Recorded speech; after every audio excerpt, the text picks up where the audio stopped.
والنعمة لك لا شريك له لبيك اللهم لبيك لا شريك لك. السلام علیکم ورحمۃ اللہ وبرکاتہ. کیا حال آپ سب کا؟ امید ہے انشاءاللہ تعالیٰ آپ سب خیریت سے ہوں گے.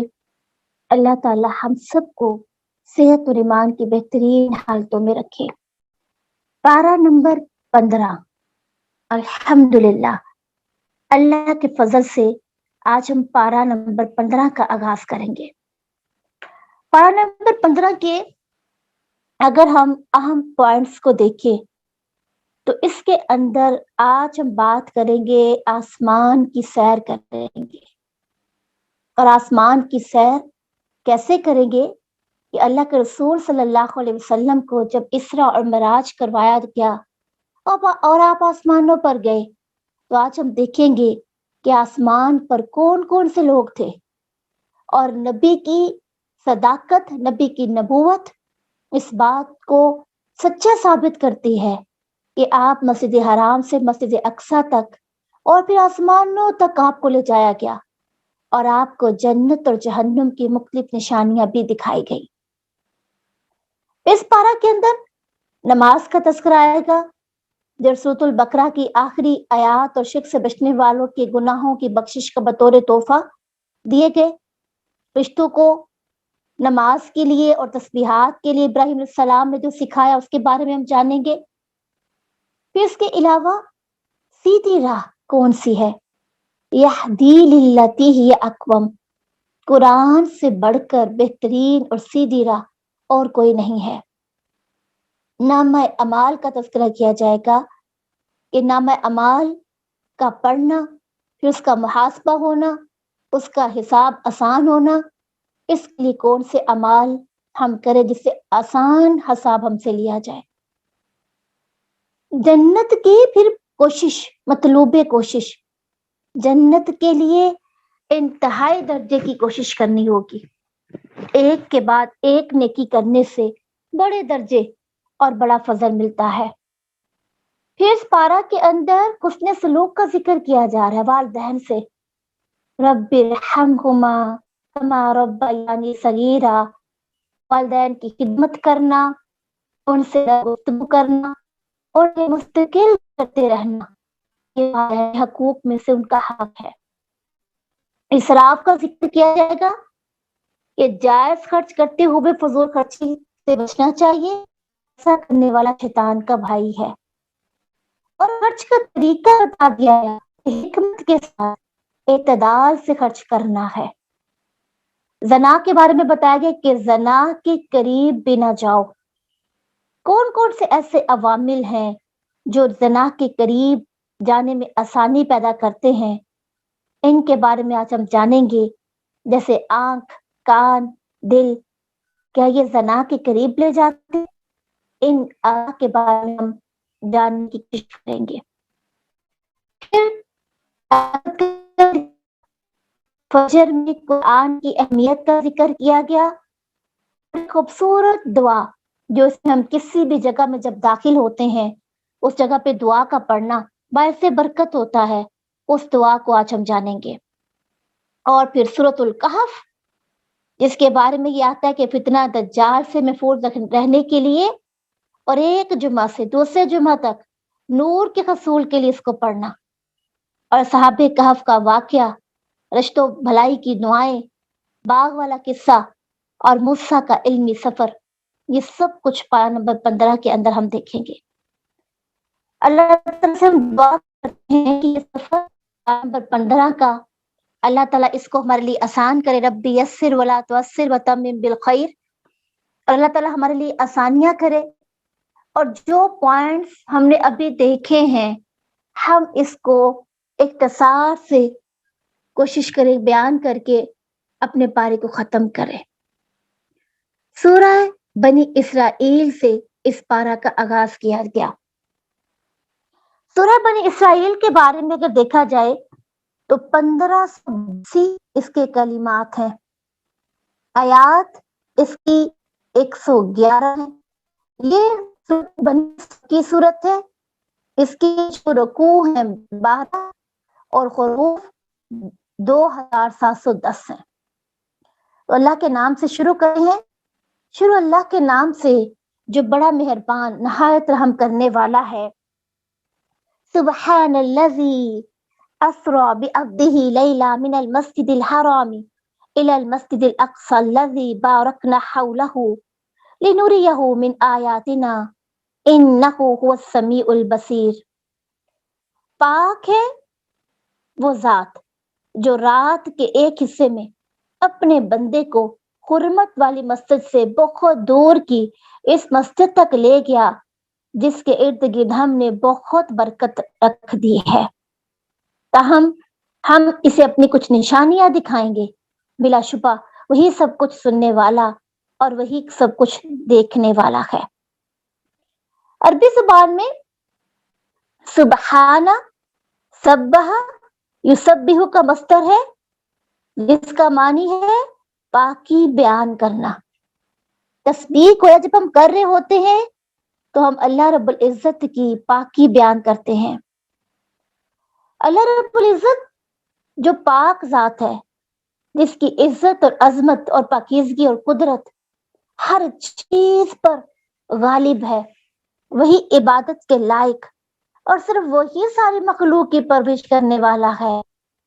تو یہاں پر اس سورت کا آغاز اللہ کے پاک نام سے کیا گیا. سبحانہ، اللہ کی بڑائی کو بیان کیا گیا کیونکہ اللہ تمام ہے. لیکن یہاں یہ لفظ اللہ تعالی کی عظمت اور اس کی کبریائی بیان کرنے کے لیے آیا ہے. اور اس کی ذات ایسی چیزوں پر قادر ہے جس پر کوئی دوسرا قدرت نہیں رکھ سکتا. اور اسی قوت کا مظہر اسراء اور معراج کا واقعہ ہے.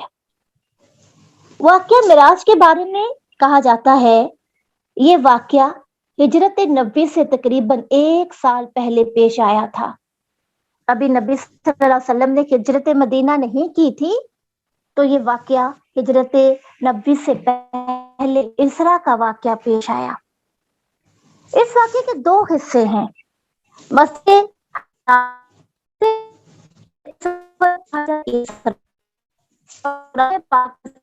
اسراء کا ہی ذکر ہے. اکثر سے سیاحت اور واقعی ہے، اسے معراج کہا جاتا ہے. آج دیکھیے کس کو کہتے ہیں؟ مسجد حرام بیت اللہ ہیں.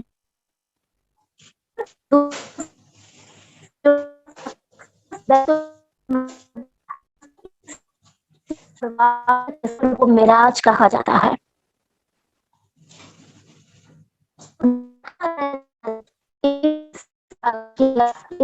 کا اور زور الفاظ سے اسے تاکیداً زور دے کے کہا جا رہا ہے کہ اللہ تعالیٰ کی قدرت کا نمایاں اظہار اس سورہ کے اندر ملتا ہے. اور پھر اس سورہ کی اہم بات کہ اس کا جو آغاز کیا گیا اس میں یہ کہا گیا ہے سبحان الذی اسری بعبدہ. عبدہ کا مطلب کیا ہے؟ عبد کا لفظ جسم اور روح دونوں کے مجموعے پر بولا جاتا ہے. اس لفظ کا اطلاق نہ صرف جسم پر ہوتا ہے، ہاں اگر کہیں اب روح ہے. اور یہاں اللہ کے رسول صلی اللہ علیہ وسلم کو عبد کہا گیا. نبی اکرم صلی اللہ علیہ وسلم کو عبد کہنا، اپنے بندے کو عبد کہنا، یعنی اہل علم کہتے ہیں اگر آپ کے لیے عبد یعنی بندہ سے بہتر کوئی نام اللہ کے نزدیک ہوتا تو اس آیت میں جبکہ آپ کا عظیم مقام بیان کیا جا رہا ہے ضرور اس نام سے آپ کو یاد کیا جاتا. تو اس سے پتہ چلتا ہے کہ اللہ کے رسول صلی اللہ علیہ وسلم عبد ہیں. اور اگر اس سے بہتر نام ہوتا عبد کے علاوہ تو اس کا تذکرہ میرا رب ضرور کر دیتا. تو اس پارہ کے اندر جو کہ ابھی ہم نے بات کی اسراء کا سفر اور معراج کا سفر، اللہ کے رسول صلی اللہ علیہ وسلم کو آسمانوں کی سیر کروائی گئی. وہ نبی صلی اللہ علیہ وسلم نے فرمایا جس رات مجھے بیت المقدس لے جایا گیا تو میرے سامنے 2 پیالے لائے گئے. یعنی جب آپ نے سفر کرنا تھا بیت المقدس کا تو آپ کے سامنے 2 پیالے لائے گئے, ایک دودھ کا اور دوسرا شراب کا. میں نے دونوں کو دیکھا, پھر دودھ کا پیالہ لے لیا. اس وقت جبرائیل علیہ السلام نے کہا کہ اللہ کا شکر ہے جس نے آپ کو فطری راستہ یعنی اسلام کی رہنمائی کی.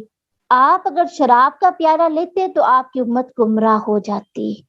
یعنی آپ نے فطرت کو پسند کیا, دودھ کو پسند کیا, اور آپ نے بیت المقدس جانے سے پہلے کون سا مشروب پیا؟ دودھ کا. کیا پتہ چلتا ہے؟ یعنی دودھ ایک ایسا مشروب ہے, اس کے اندر اتنی طاقت اور قوت ہے اور اتنا یہ روح کو تسکین دیتا ہے کہ اللہ کے رسول صلی اللہ علیہ وسلم کو جب بلندی کی سیر کروانے کے لیے لے جایا جانا تھا تو آپ کو دودھ کا پیالہ پیش کیا گیا.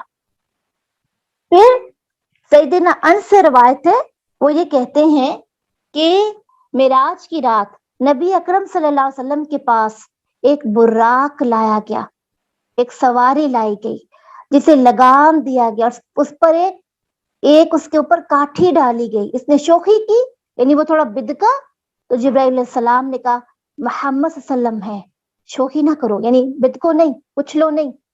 حالانکہ اللہ کے ان سے زیادہ بزرگ کوئی نہیں جس پر تم سوار ہو رہے ہو.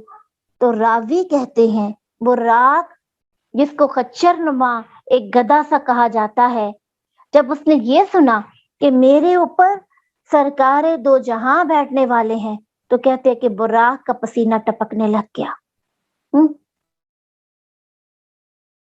لیکن جو ہی جبرائیل امین نے اس کو کہا کہ تمہیں نہیں پتا تمہارے اوپر کون سوار ہونے والا ہے, تو براق نے کیا کیا, سواری نے کیا کیا, فوراً اچھلنا بند کر دیا اور اس خیبت سے, عظمت سے اس کے جسم سے پسینہ ٹپکنے. سیدنا بریدہ سے روایت ہے کہ آپ صلی اللہ علیہ وسلم نے فرمایا معراج کی رات جب ہم بیت المقدس پہنچے تو جبرائیل نے انگلی سے اشارہ کر کے ایک پتھر چیر دیا, پھر اسے براق کو باندھ دیا. سیدنا جابر بن عبداللہ انصاری کہتے ہیں آپ نے فرمایا جب قریش کے کافروں نے مجھے جھٹلایا تو میں حتیم میں کھڑا تھا.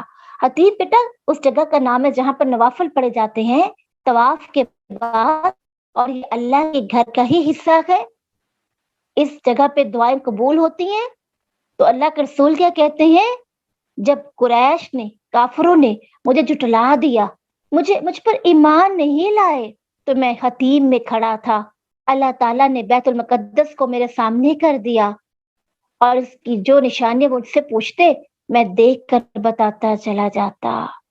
یعنی یہود و نصارہ اعتراض کرتے اور چونکہ ان کا جو مرکز اور بیت المقدس تھا تو ان اعتراض پر کہتے کہ اللہ کے رسول صلی اللہ علیہ وسلم کے سامنے بیت المقدس کو لایا گیا, کیونکہ آپ نے تو نہیں دیکھا تھا نا, تو آپ کے سامنے لایا گیا. جو وہ اعتراض کرتے جاتے اللہ کے رسول صلی اللہ علیہ وسلم اس کا جواب دے کر بتا دیتے.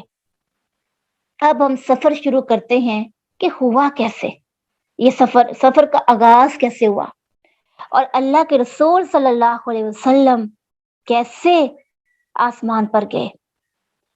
ابو ذر غفاری کہتے ہیں کہ نبی صلی اللہ علیہ وسلم نے فرمایا میرے گھر کی چھت کو کھول دیا گیا. اب ذرا کبھی امیجن کرے کہ چھت کو کھولا جا رہا ہے اور کس کے حکم سے؟ اذن ربی کے حکم سے. اور کب تھا گھر آپ کا اس وقت, کدھر تھا؟ مکہ کے اندر. میرے گھر کی چھت کھولی گئی اور میں مکہ میں تھا.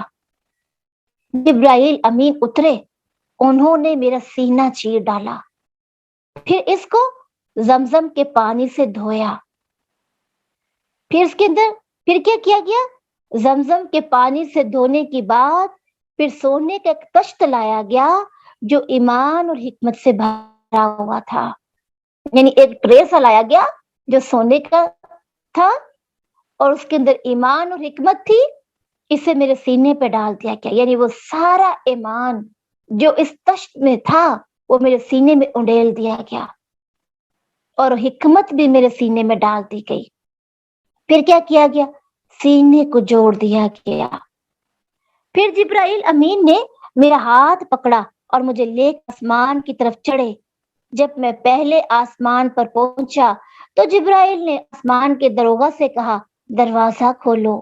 ذرا بیٹا امیجن کرے کہ اللہ کے رسول صلی اللہ علیہ وسلم کو جب آسمان پہ لے جایا گیا تو سب سے پہلے ہم نے کیا کہا، کیا پڑھا؟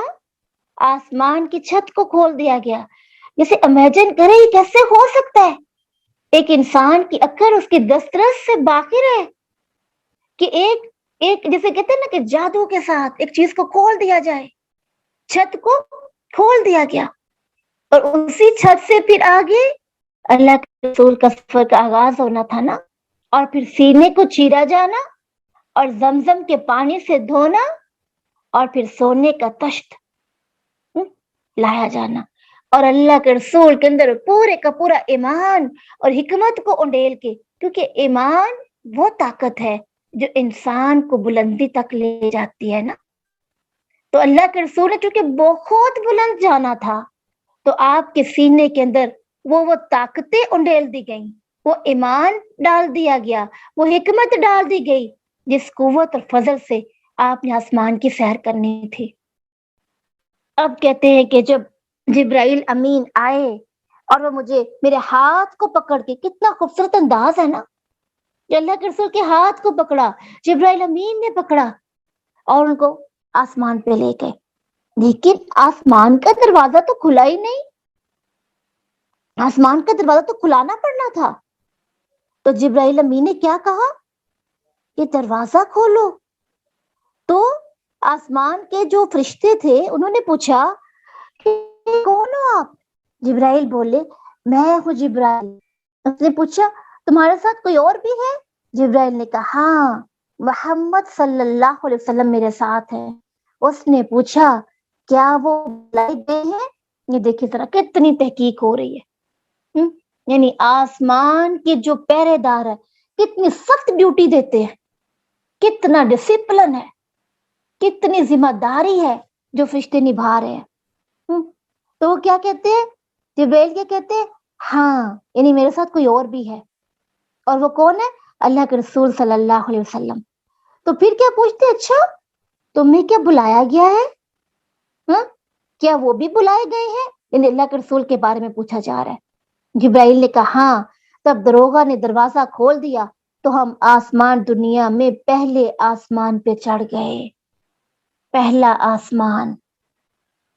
جب کہتے ہیں کہ اللہ کے رسول میں وہاں پر پہنچا، وہاں ایک شخص بیٹھا تھا جس کے دائیں طرف بھی ایک مجمع تھا اور بائیں طرف بھی.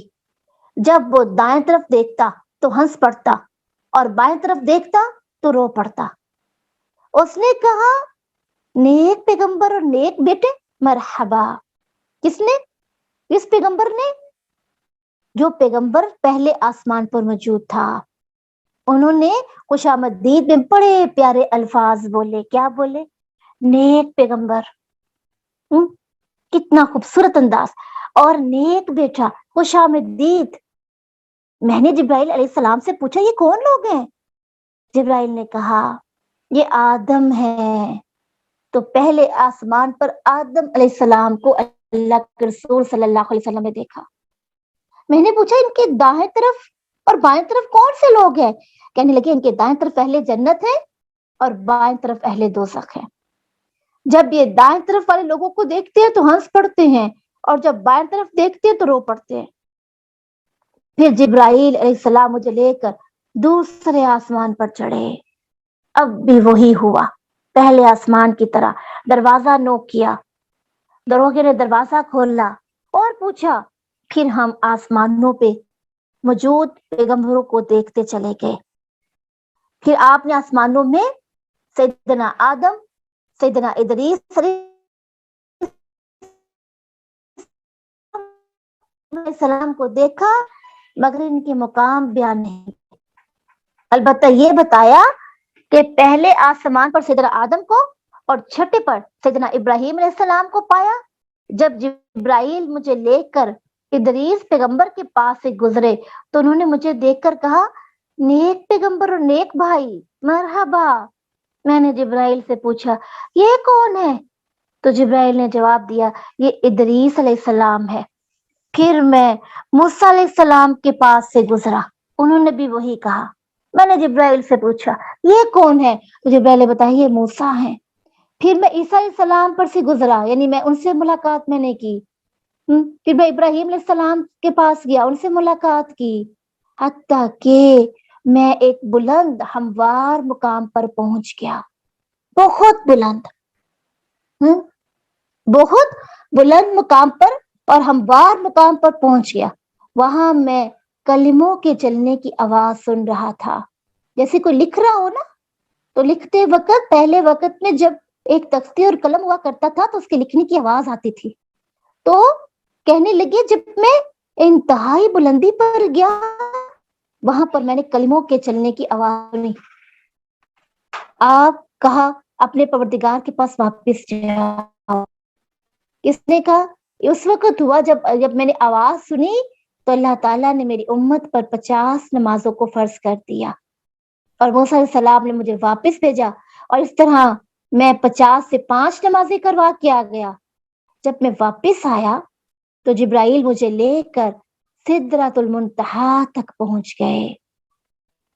سدرۃ المنتہا، اس سے ایک بیری کا درخت تھا، اسے کئی طرح کے رنگوں نے ڈھانپا ہوا تھا۔ میں نہیں جانتا وہ کیا تھا، یعنی اتنا خوبصورت تھا کہ اللہ کے رسول کیا کہتے ہیں، میں نہیں جانتا وہ کیا تھا۔ پھر مجھے جنت میں لے جایا گیا، وہاں کیا دیکھتا ہوں کہ گنبد تو موتیوں کے ہیں اور اس کی مٹی کستوری کی ہے۔ پلرز کس کے بنے ہوئے ہیں؟ گنبد کس کے؟ موتیوں کے، اور اس کی مٹی کستوری کی۔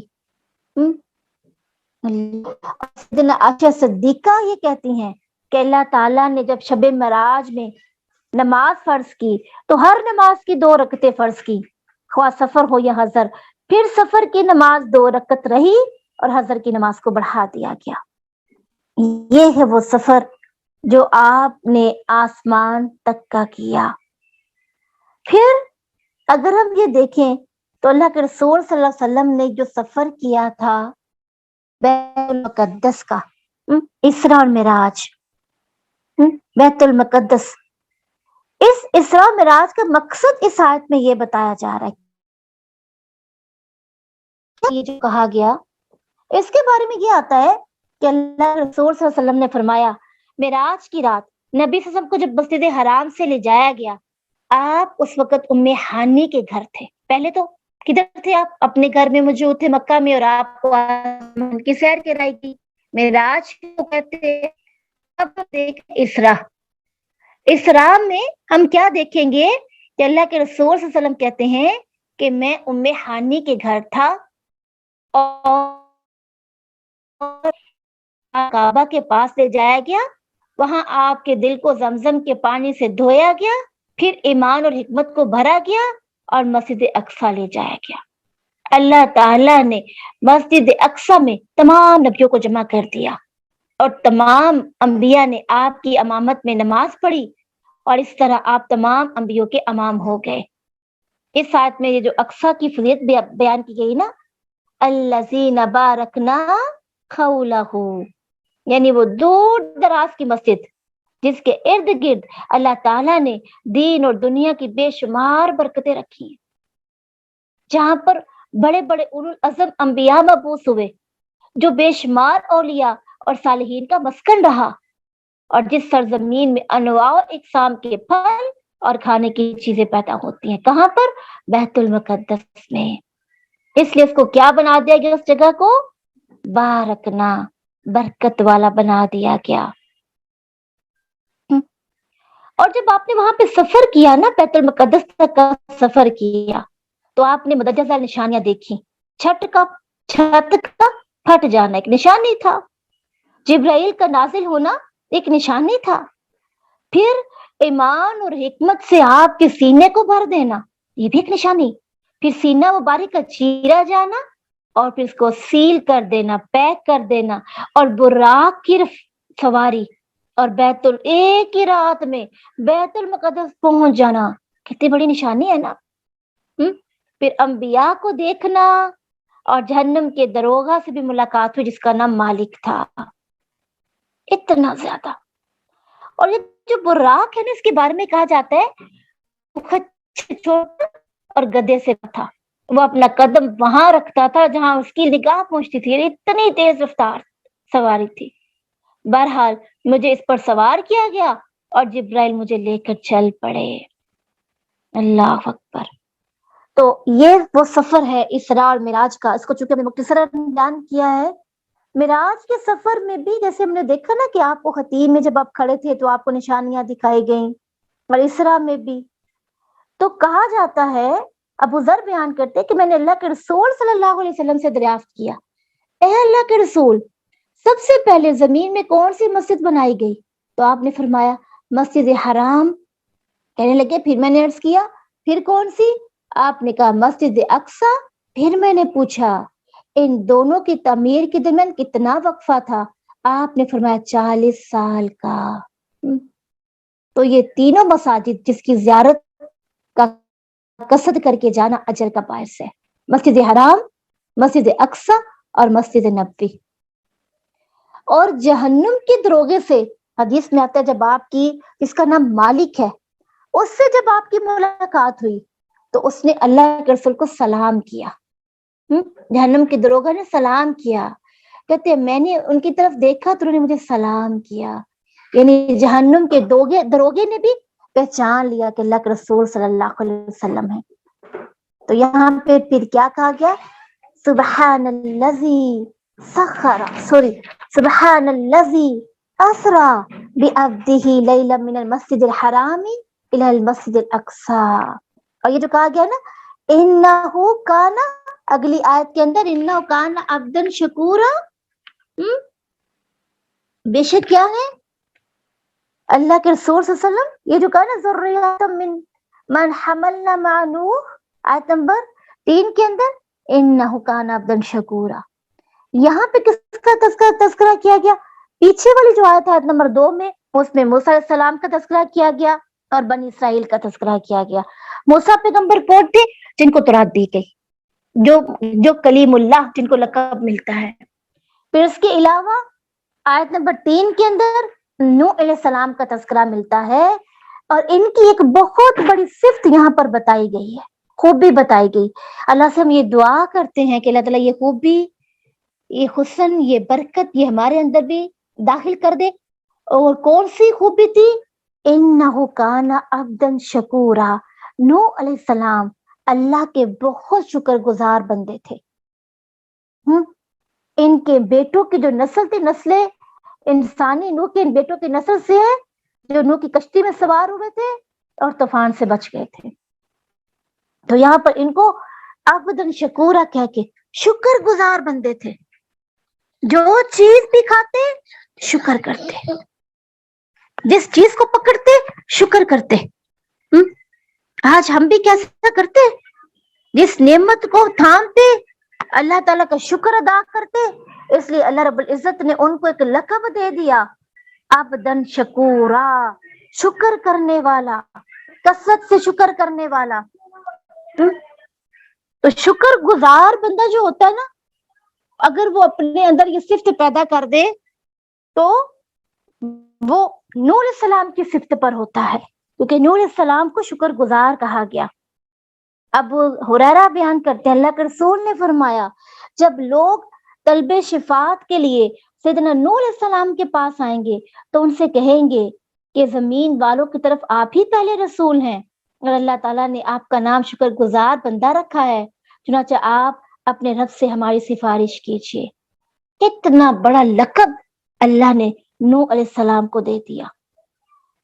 پھر آگے اگر ہم دیکھیں اگلی جو آیت ہے آیت نمبر 5 سے 7 تک, اس میں بھی بنی اسرائیل کا تذکرہ کیا گیا. وَقَضَيْنَا إِلَىٰ بَنِي إِسْرَائِيلَ فِي الْكِتَابِ, اور اس کے علاوہ آیت نمبر 8 کے اندر کیا کہا گیا؟ عَسَىٰ رَبُّكُمْ أَن يَرْحَمَكُمْ, اور تمہارا رب قریب ہے کہ تم پر رحم کرے, اور اگر تم دوبارہ کرو گے تو ہم بھی دوبارہ کریں گے, اور ہم نے جہنم کو کافروں کے لیے قید خانہ بنا رکھا ہے.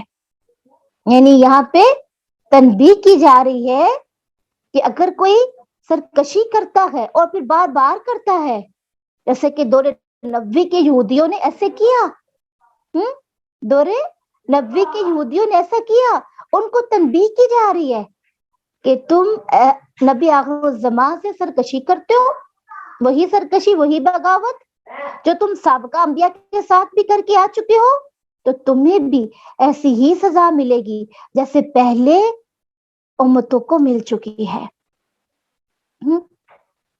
تو ہمارے لیے کیا حکم ہے؟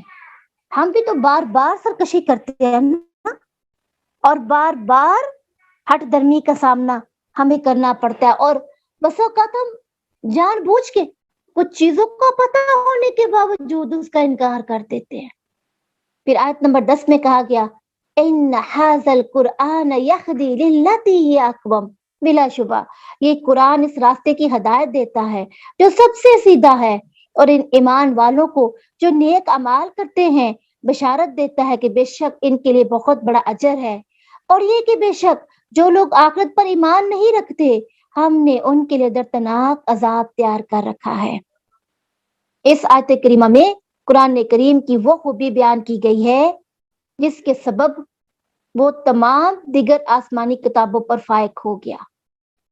یعنی قرآن وہ راستہ بتاتا ہے جو بہت ہی سیدھا ہے، اس میں کوئی کجی نہیں، کوئی ٹیڑھ پن نہیں، کوئی پیچیدگی نہیں، جس کی اتباع ہی میں انسانوں کے لیے دنیا آخرت کی بھلائی ہے۔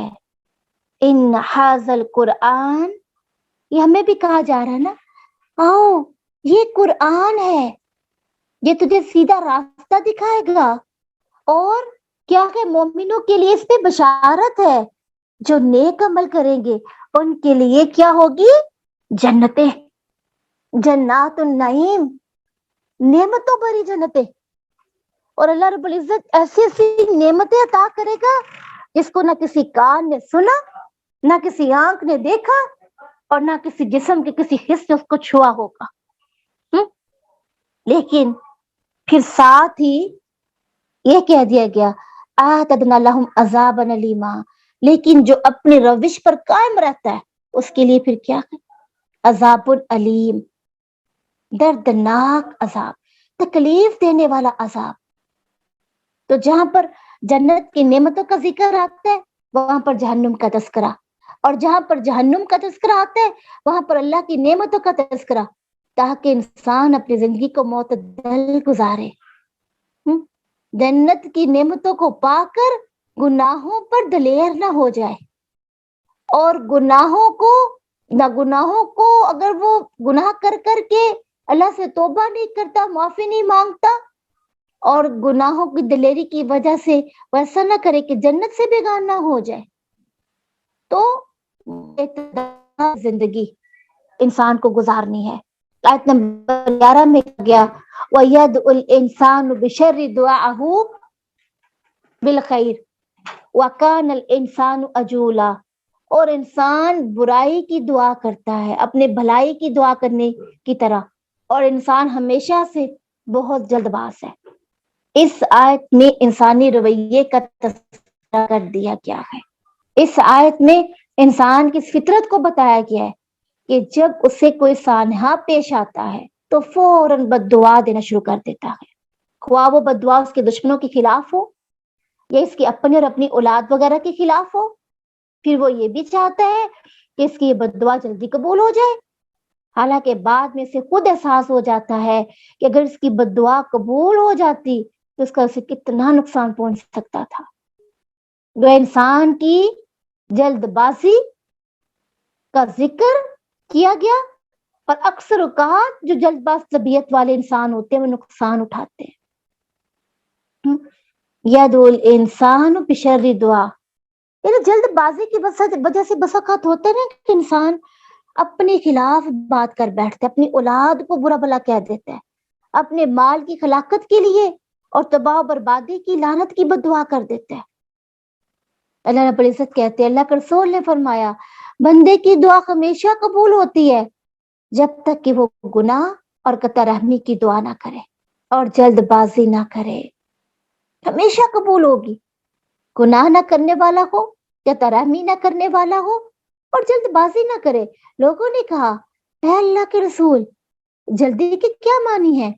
آپ نے فرمایا اس طرح کہے کہ میں نے دعا کی اور خوب دعا کی، میں نہیں سمجھتا کہ وہ قبول ہوگی، پھر نا امید ہو جائے اور دعا کرنا چھوڑ دے۔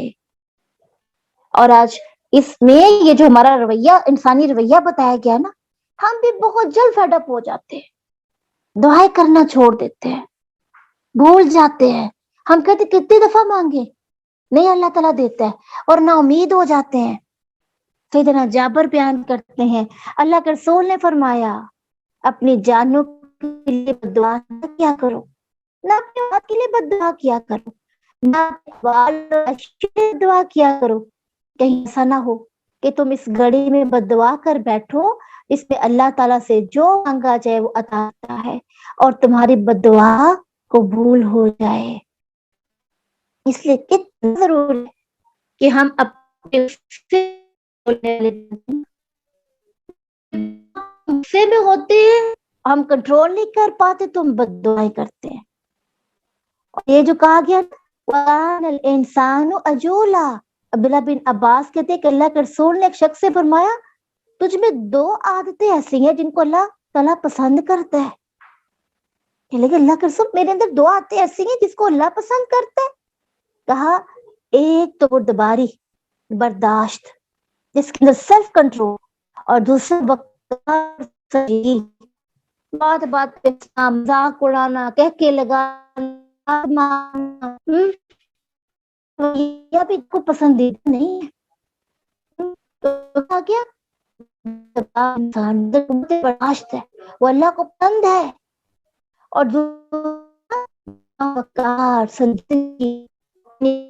مکار اور سے کرنے والا، جس پہ جلدی نہیں کرتا ہے، اعتماد سے اپنا کام کرتا ہے، جلدی نہیں مچاتا۔ اور ہم اگر اپنی زندگیوں پر نگاہ دوڑائیں تو چھوٹی چھوٹی چیزوں پہ ہم وویلا، شور اور مچانے لگتے ہیں۔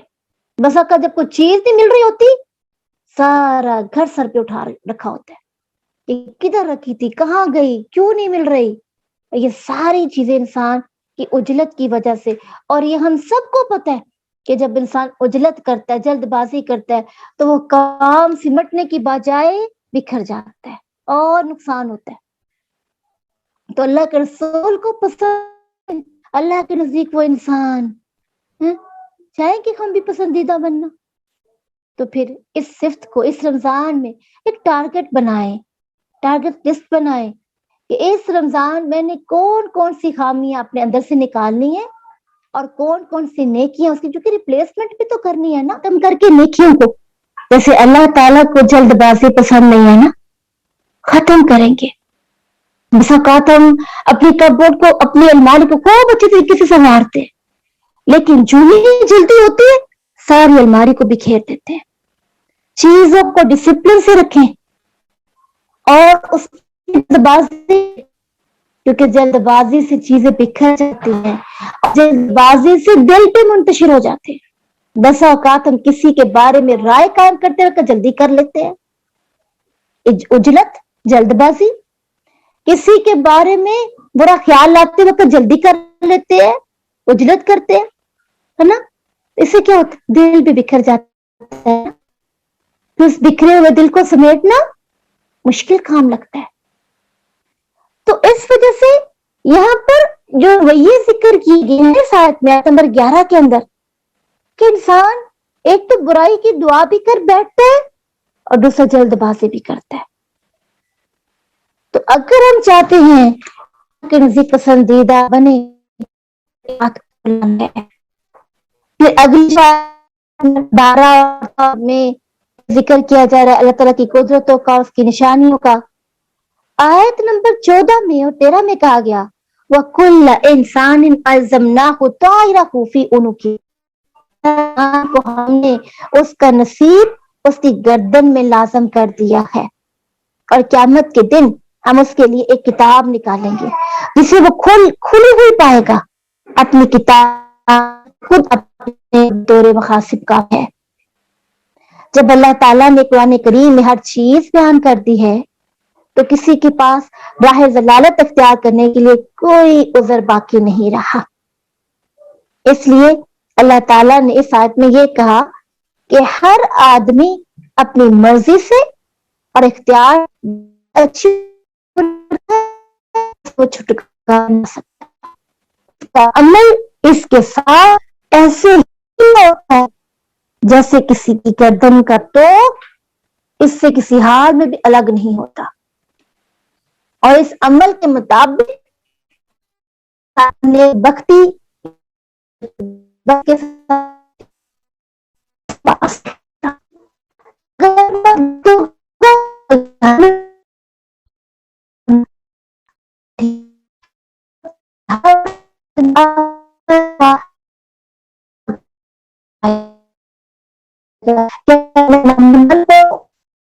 تمہارے چھوٹے بڑے تم خود ہی اپنے رہو گے، گواہ بنو گے۔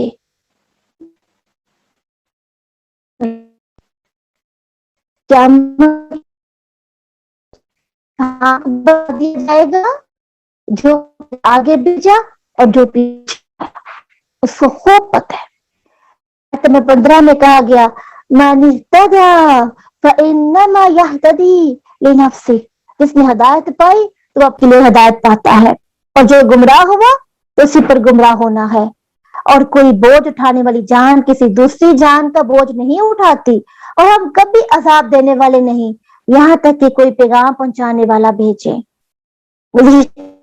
بیان ہوا ہے، اس سے ہر آدمی کی بات معلوم ہوتی ہے کہ جو شخص آج رائے ہدایت کو اختیار کرے گا، اللہ اس پر، اس کے رسول پر، یوم آخرت پر، جنت و جہنم پر جو ایمان لائے گا، عمل صالح کرے گا، اس کے لیے جنت واجب ہو جائے گی، جنت کا مستحق بن جائے گا، جنت میں اس کا ٹھکانہ ہوگا، اور وہ ہمیشہ کی ابدی خوشیاں اس میں حاصل کرے گا۔ آیت نمبر 18 کے اندر آتا ہے من کان یرید العاجلہ اجلنا له فیہا ما نشاء من نرید ثم جعلنا له جہنم یصلاھا مذموما مدحورا۔ جو شخص اس جلدی والی دنیا کا ارادہ رکھتا ہو، ہم اس کو اس میں جلدی دے دیں گے، جو چاہیں گے، جس کے لیے چاہیں گے، پھر ہم نے اس کے لیے جہنم بنا رکھی ہے، اس میں داخل ہوگا، مذمت کیا ہوا، دھتکارا ہوا۔ جو شخص دنیا کے عارضی فائدے کی طلب میں لگا رہتا ہے، اس کی کوشش مان نہیں ہوتا، اس لیے اللہ تعالیٰ ثواب رکھے، اس کو کوئی ثواب کی امید نہیں ہوتی ہے، نہ ڈر ہوتا ہے۔ ایسے لوگوں میں سے کسی کے لیے تو اللہ تعالیٰ اپنی مشیت کے مطابق دنیاوی منافع کے دروازے کھول دیتا ہے، اور کسی پر ان دروازوں کو بھی تنگ کر دیتا ہے، اور یہ اللہ تعالیٰ کا فوری عذاب ہوتا ہے۔ جب بھی اللہ رب العزت کے کام کر کے اپنی کو تنگ کر لیتا ہے، تو آخرت میں بھی اس کا ٹھکانہ کیا ہے؟ جہنم، یعنی وہ جہنم میں اپنی برائیوں اور بدعمالیوں کی وجہ سے داخل کیا جائے گا۔ اور یہ جو دنیا فانی تھی نا، اس فانی دنیا ایک چھوٹے سے گھروندے میں جس سے ہم رہتے ہیں، مٹی کا، اور ایک اور گھروندے میں ہم نے جانا ہے، وہ بھی مٹی کے۔ اس گھروندے کی تیاری کرنی ہے نا۔ جب نیا گھر تعمیر کرنے لگتے ہیں تو کتنی تیاریاں کی جاتی ہیں، کتنا سب سے پہلے مال اکٹھا کیا جاتا ہے، پھر جگہ کا انتخاب کیا جاتا ہے، پھر اس کی تیاری کے لیے کیا کیا کچھ نہیں لایا جاتا۔ اور جب ایک مکان تعمیر ہو جاتا ہے تو تعمیر ہونے کے بعد بھی تیاریاں، اس کے گھر میں شفٹنگ کی تیاریاں، اور نہ جانے کیا کیا ہم اس گھر کو سنوارنے کے لیے کرتے ہیں۔ اچھا لگتا ہے نا۔ تو وہ جو مٹی کا گھروندا جس میں ہم نے ہمیشہ رہنا ہے، کیا اس کی تیاری کے لیے کوشش نہیں کریں گے؟ کیا اس کے لیے ابھی سے سامان پیک نہیں کریں گے؟ کیا اس کے لیے بھی ہم بیگ نہیں بنائیں گے؟ ان چیزوں کو جو ہمارے مکان کو مضبوط کریں گی اور ہماری جگہ کو روشن کریں گی، ان کے لیے کچھ چیزوں کو ہمیں اکٹھا کرنا پڑے گا، کچھ اعمال ہمیں کرنا پڑیں گے، جس سے ہمارا وہ مٹی کا گھروندا خوبصورت بن جائے گا۔ لیکن ہمیں دنیا کے اس آخری چیزوں میں، اس چکوچوند میں اپنے آپ کو اتنا مصروف ہم رکھتے ہیں کہ اس اگلے گھر کا کوئی پتہ نہیں ہے، کوئی فکر ہی نہیں ہے۔ تو یہاں پہ کیا کہا جا رہا ہے؟ جو دنیا چاہتا ہے اور جلدی چاہتا ہے، تو اللہ تعالیٰ کی مرضی، چاہے تو اس کو دنیا دے دے اور چاہے پھر دنیا کے ساتھ اس کو جہنم میں بھی داخل کر دے، اور وہ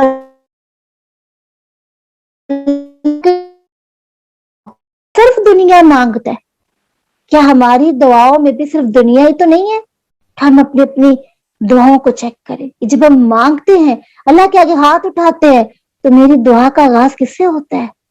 دنیا تو مانگیں گے کیونکہ دنیا بھی ہمارے لیے بابرکت ہونا اللہ کی رحمت ہے، لیکن دنیا کے ساتھ آخرت کی کتنی دعائیں ہیں۔ چلو ہم ایک کام کرتے، کاؤنٹ کرتے ہیں کہ میری دنیا کی دعاؤں کی لسٹ کتنی ہے اور آخرت کی دعاؤں کی لسٹ کتنی ہے۔ خود بنائیں تاکہ میں پتا ہو کہ میں آخرت میں کیا چاہتی ہوں اللہ سے، کتنا کو میرا ظرف ہے، کتنا مقام میں بلند چاہتی ہوں، اور دنیا کی کتنی ضروریات اور سہولیات مجھے چاہیے۔ ہم اپنے آپ کو خود چیک کریں، اور اگر ہم اپنے نفس کو دیکھیں تو شاید آخرت کے لیے ہمارے پاس ایک ہی دعا ہوگی نا، جنت چاہیے، جہنم سے بچنا ہے، لیکن جنت میں کیا کیا چاہیے شاید یہ مانگنا ہم بھول جاتے ہیں، کیونکہ دنیا میں تو ہم چاہتے ہیں نا بہت بہت بڑا،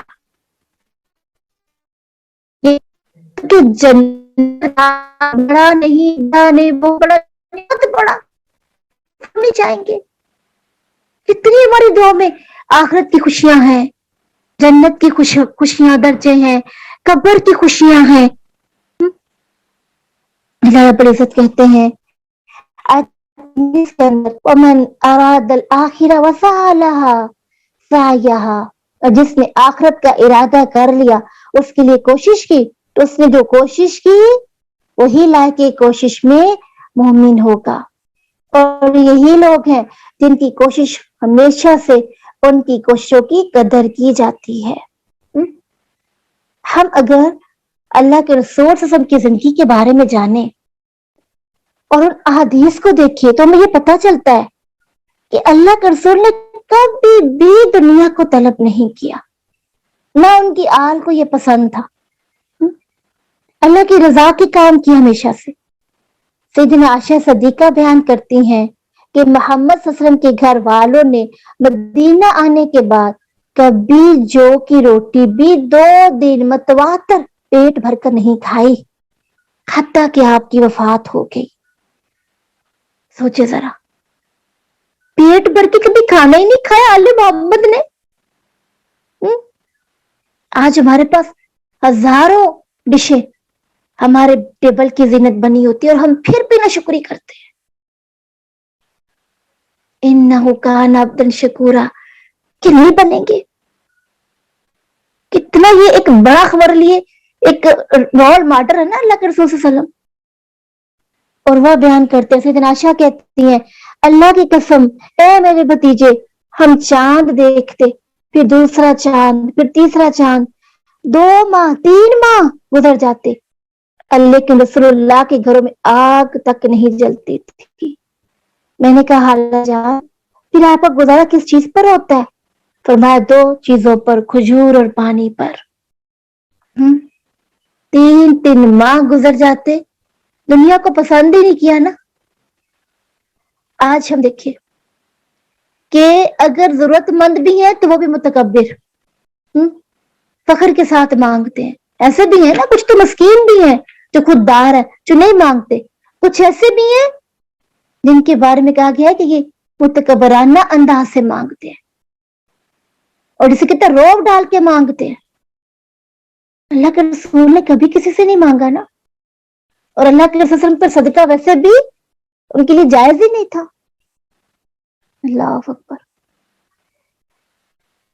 سیدنا ابو ہریرہ کہتے ہیں، محمد بن سیرین بیان کرتے کہ سیدنا ابو ہریرہ نے فرمایا میرا یہ حال ہوتا کہ میں ممبر رسول پر سیدنا عائشہ کے حجرے کے درمیان بے ہوش ہو کر گر پڑتا، اور آنے والا آتا اور اپنا پاؤں میری گردن پر رکھ دیتا اور خیال کرتا میں دیوانہ ہوں، حالانکہ مجھے کوئی دیوانگی نہیں تھی، مجھے بھوک کی وجہ سے غشی مجھ پہ آ جایا کرتی تھی، اور لوگ کیا سمجھتے تھے؟ ابو ہریرہ دیوانہ ہو گیا ہے۔ کتنے کتنے دن جب کھانا نہیں کھانا اور بھوکا رہنا تو پھر یہی حالت ہوتی ہے نا۔ اللہ اکبر۔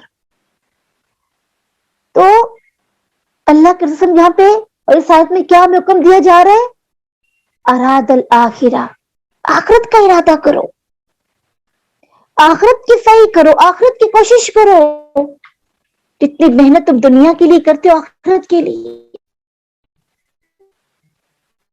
آج کھانا بناتے ہوئے نا بس اوقات ہم بہت ساری ڈشیں بناتے ہیں نا افطاری میں، تو ایک سالن بنا لیا تو دل چاہ کہ چلے یہ مجھے تھوڑا لگ رہا ہے کچھ ساتھ اور بھی کر لوں، تو دل میں یہی سوچا کہ اس وقت کو کسی اور کام میں لگا لو، نیکی لے لو، قرآن پڑھ لو، ذکر اذکار کر لو، یہ کھانے تو یہ دنیا کے چلتے ہی رہیں گے۔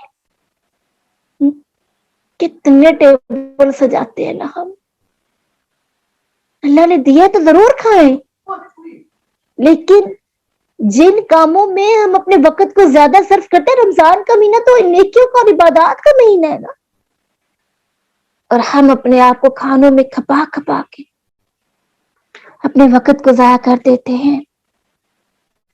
سورہ بنی اسرائیل کی آیت 24 میں کہا وَقَضَىٰ رَبُّكَ أَلَّا تَعْبُدُوا إِلَّا إِيَّاهُ وَبِالْوَالِدَيْنِ إِحْسَانًا إِمَّا يَبْلُغَنَّ عِندَكَ الْكِبَرَ، اور تیرے رب نے فیصلہ کر دیا کہ اس کے سوا کسی کی عبادت نہ کرو اور ماں باپ کے ساتھ اچھا سلوک کرو، اگر تیرے پاس دونوں میں سے ایک یا دونوں بڑے کو پہنچ جائیں تو ان دونوں کو مت کہو اور نہ یہ جھڑکو اور ان سے بہت کم والی بات کہو، اور ہم دلی سے اس کے لیے تواضع کا بازو جھکا دو اور کہہ اے میرے رب ان دونوں پر رحم، جیسے انہوں نے چھوٹا ہونے کی حالت میں مجھے پالا۔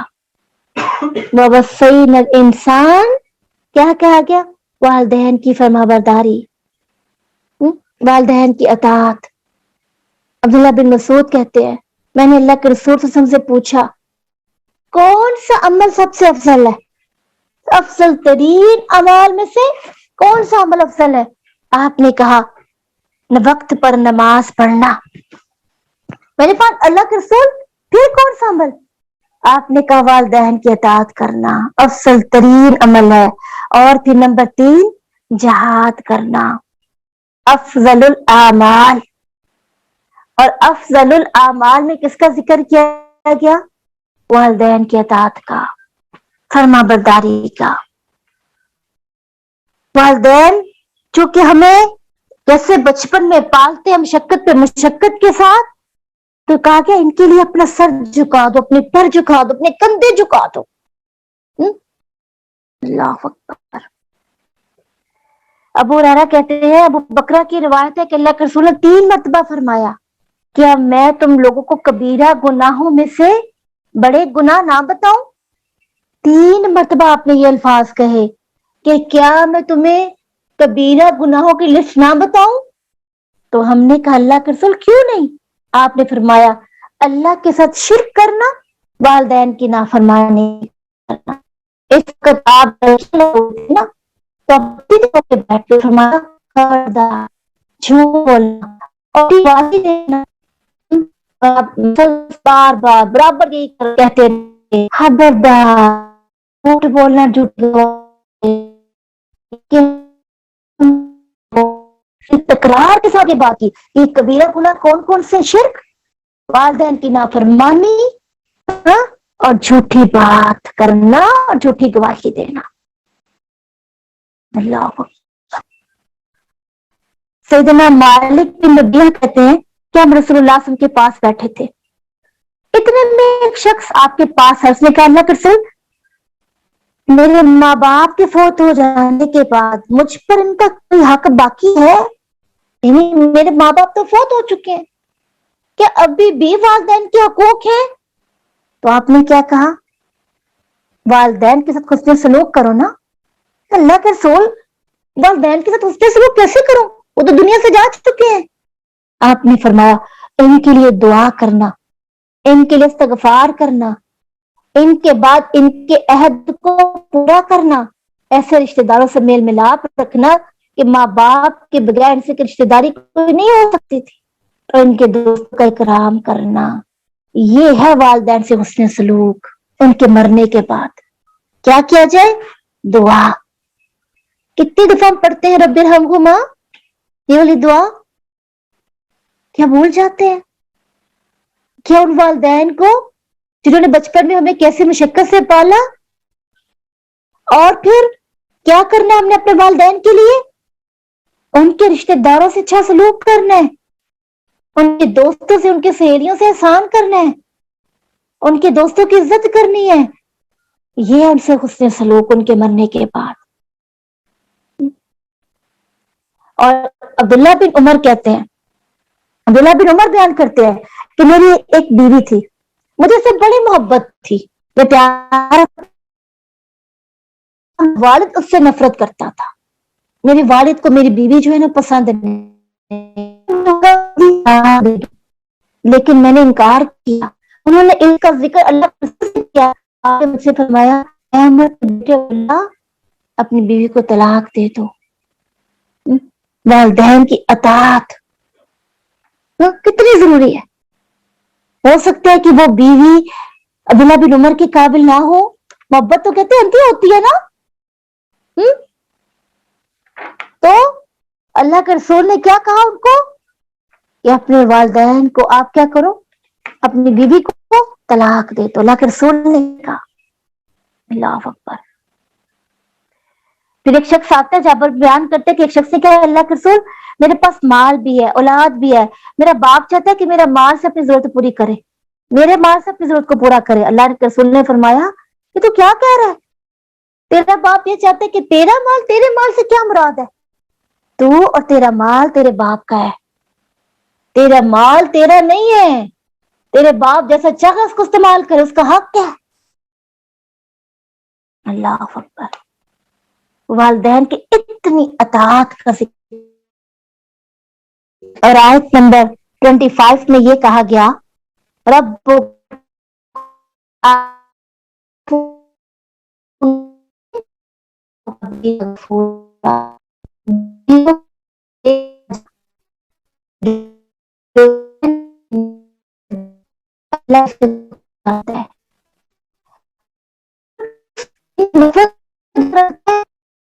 بہت سمجھتے ہیں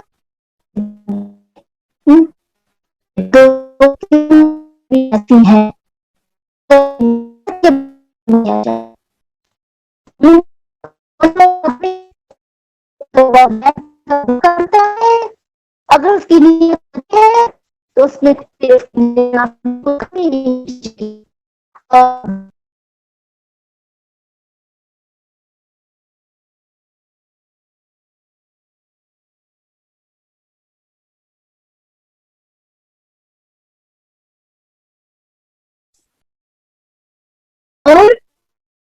اواب کا کیا مطلب؟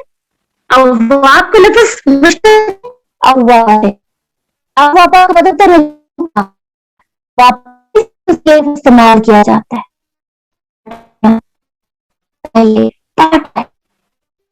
اپنے والدین کی اطاعت کریں. بس اوقات ایک بہن دوسری بہن کے ساتھ والدین کا گلا شکوہ کر رہی ہوتی ہے نا, جب شادی شدہ ہو جاتی ہے, بیاہی جاتی ہے, تو ان کو والدینوں میں بھی کمیاں نظر آنے لگتی ہیں. کیوں؟ والدین تو وہی ہے. بس اوقات بچیاں ماں کے ساتھ مل کے باپ کی کمیوں کا تذکرہ کر رہی ہوتی ہیں. کیا غیبت نہیں ہے؟ یہ بھی غیبت ہے. والدین کی بات کرنا بھی غیبت ہے. تو کیوں ہم گناہ یہ لیتے ہیں؟ اللہ اکبر. ہمارے کوئی حق نہیں پہنچتا کہ ہم والدین سے ایسے بات کریں یا ان کے پیٹ پیچھے ان کی برائی کریں. اور آگے کہا گیا وَآتِ ذِي الْقُرْبَى حَقَّهُ وَالْمَسَاكِينَ وَابْنَ السَّبِيلِ وَلَا تُبَذِّرْ تَبْذِيرًا. رشتہ داروں کا حق ادا کرو, مساکین کا, مسافروں کا, اور بیجا خرچ نہ کرو, بے شک فضول خرچی کرنے والا شیطان کا بھائی ہے, اور شیطان ہمیشہ سے اپنے رب کا ناشکرا ہے. یعنی اللہ تعالیٰ نے یہاں پہ خرچ کرنے کا حکم دیا لیکن اسراف سے منع کیا۔ فضول خرچی کو کہتے ہیں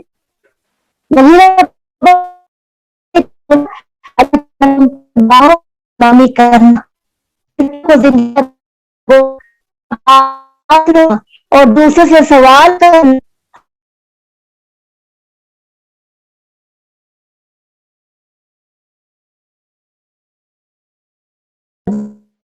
اللہ کی پسندیدگی والی آیت میں اس میں اللہ تعالیٰ کی ناپسندیدگی کو دیکھ رہے ہیں۔ ایک تو والدین کی نافرمانی، دوسرا اپنا ہاتھ روک لیتا ہے۔ اللہ نے اس کو اتنا دیا کہ اگر کوئی سوال ہی سوال کرتا ہے تو کو کہتا ہے میرے پاس تو ہے ہی نہیں، میں نے تو دے دیا، حالانکہ کتنا خرچ کرنے والا ہوتا ہے اپنے ذات پہ، اپنے ہاتھ کو روک لیتا ہے اور پھر فضول باتیں کرتا ہے، جیسے گپے لگانا، گھنٹوں گھنٹے اپنے سہیلیوں سے دوستوں سے اور کثرت سے سوال کرنا، بلا وجہ کی تنقید کرنا اور مال کو ضائع کر دینا، اس سے منع کیا کہ ناپسندید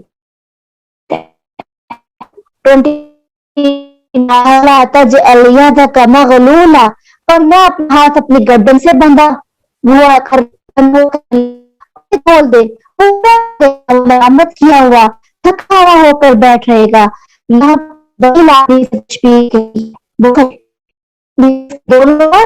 اس کی گردن کے ساتھ باندھ دیے گئے ہیں اور ان ہاتھوں سے کسی چیز کو پکڑ سکتا ہے اور نہ ان کے ذریعے سے کسی چیز کو کوئی دے سکتا ہے۔ یعنی ایک جگہ پہ اللہ نے فضول خرچی سے منع کیا، دوسری جگہ پر بخل سے، کنجوسی سے منع کیا۔ اللہ اکبر۔ تو بخل جو کرنے والا ہوتا ہے نا، وہ صرف مال میں بخل نہیں کرتا، وہ علم کے دینے میں بھی بخل کرتا ہے، اس صلاحیتوں کو پھیلانے میں بخل کرتا ہے، اس میں بھی بخل کرتا ہے، وہ کسی کو سکھانے میں بخل کرتا ہے۔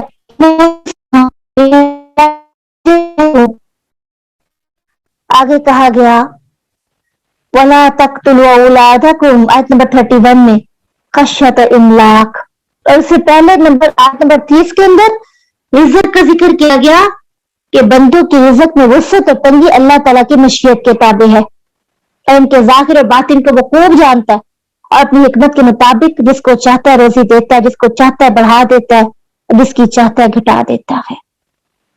وَلَا تَقْتُلُوا أَوْلَادَكُمْ خَشْيَةَ إِمْلَاقٍ نَحْنُ نَرْزُقُهُمْ وَإِيَّاكُمْ، اور ہم اپنی اولاد کو مفلسی کے ڈر سے قتل نہ کرو، ہم انہیں بھی رزق دیتے ہیں تمہیں بھی، بے شک ان کا قتل ہمیشہ سے بہت بڑا گناہ ہے۔ آگے آیت نمبر 32 میں کہا گیا وَلَا تَقْرَبُوا الزِّنَا إِنَّهُ كَانَ فَاحِشَةً وَسَاءَ سَبِيلًا، زنا کے قریب بھی نہ جاؤ، زنا کے قریب بھی نہ جاؤ، شک وہ بڑی بے حیائی والا اور برا راستہ ہے۔ کیا زنا کرنا اتنا ہی برا ہے کہ اس کے عوامل سے بھی روک دیا گیا کہ زنا کے قریب بھی نہ جاؤ؟ دیکھیں تو قتل کی بات ہو رہی تھی نا کہ قتل اولاد بھی منع کیا گیا اور زنا سے منع کیا گیا، جو بدترین فعل ہے، جو برا فعل ہے، جو فطرت سلیم، عقل اور شریعت یعنی ہر اعتبار سے گناہ عظیم ہے اور معاشرے پر اس کے نہایت خطرناک اور برے اثرات مرتب ہوتے ہیں۔ مسلمان مردوں اور عورتوں کی عزت محفوظ نہیں رہتی نا۔